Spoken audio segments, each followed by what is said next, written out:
هل عمرك حسيت انك صاحي بس مش قادر تتحرك، كأن في حمل تقيل فوق صدرك ومش عارف تتنفس؟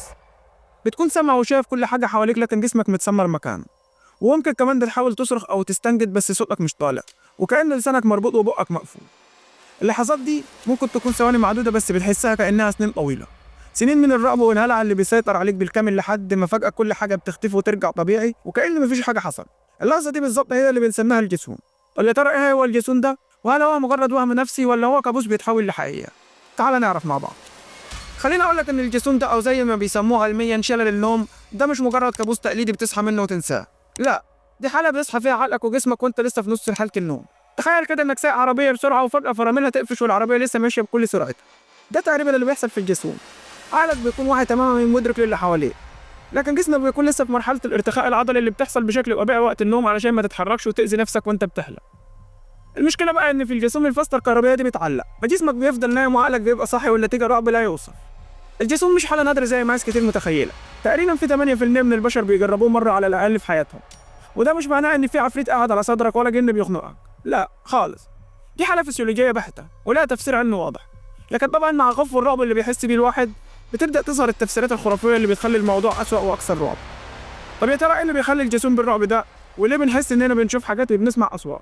الإجابة ببساطة هي الخوف. لأن وقت الجسوم مخك بيكون في حالة قلق وتوتر رهيب، لأنه مش فاهم ايه اللي بيحصل.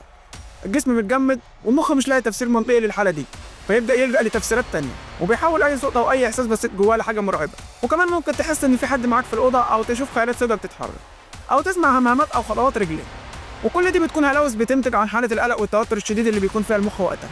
والهلاوس دي ممكن تكون على شكل هلاوس سمعية زي إنك تسمع صوت دقات قلب عالية أو صفير في الودان أو همسات أو حتى صوت حد بينادي عليك باسمك.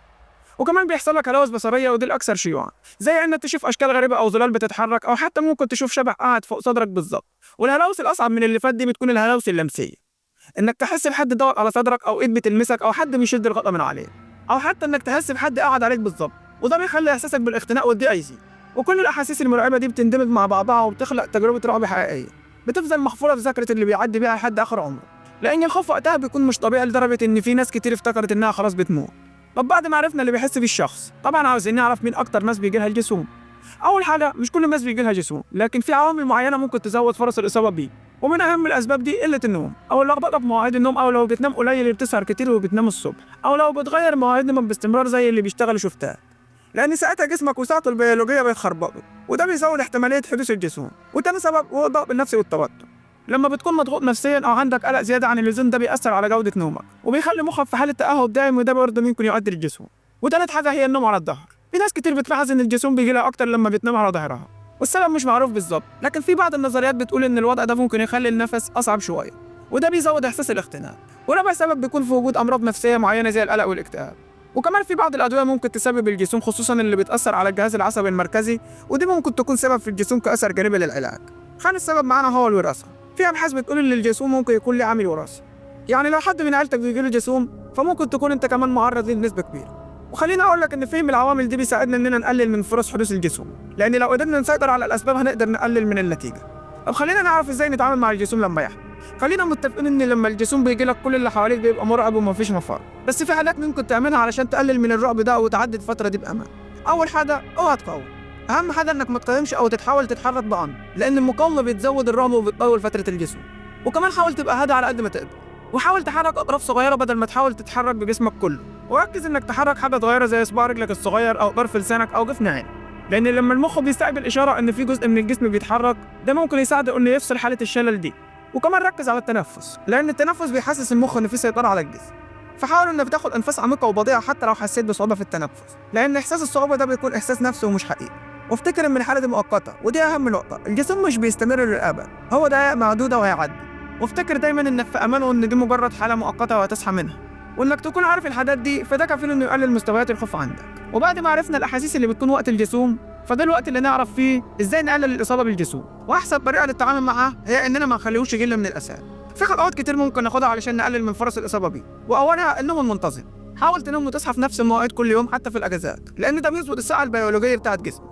وكمان خلي عدد ساعات نومك دايما من 7 ل 9 ساعات على قد ما تقدر. وكمان حاول تقلل النوم على ظهرك وبدله بإنك تنام على جنب، وحاول إنك تخلي أوضة النوم هادية وضلمة ودرجة حرارتها مناسبة، وابعد عن الشاشات سواء تلفزيون أو موبايل أو كمبيوتر قبل النوم بساعة على الأقل. وكمان حاول تمنع الكافيين والكحوليات قبل النوم، لان الحاجات دي بتاثر على جوده نومك وبتخليك ما تنامش نوم عميق ومريح.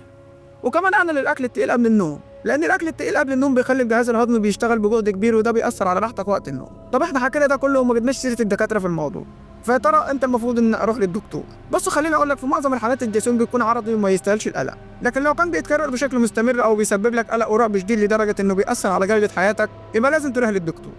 والدكتور ده ممكن يكون طبيب عام او طبيب اعصاب او اخصائي نوم، واي دكتور منهم يقدر يشخص حالتك وممكن يعمل لك دراسه نوم عشان يعرف ايه السبب الاساسي، وممكن يوصف ادويه لو كانت الحاله شديده، او حتى انه يحولك لاخصائي نفسي لو كان في عامل نفسي قوي ورا الموضوع ده. المهم انك ما تسيبش الرعب ده يسيطر عليك. في النهايه الجسم مجرد حاله نقدر نتعامل معاها ونقلل من حدوثها لو اتبعنا على الخطوات الصح، وفي النهايه برضه هو تجربه مرعبه، لكن فهمنا ليها بيخلي الوضع اقل. يعني لما تعرف ان ده مجرد خلل مؤقت في وظائف الجسم مش كائن مرعب بيخنقك، الرعب عندك بيقل كتير. فحاول تطبق النصائح دي وان شاء الله الجاسوس يبعد عنك. في النهايه عايز افكرك تشترك في القناه لو كنت استفدت، واكتب لي كومنت عن اي موضوع حابب نتكلم فيه. مع السلامه.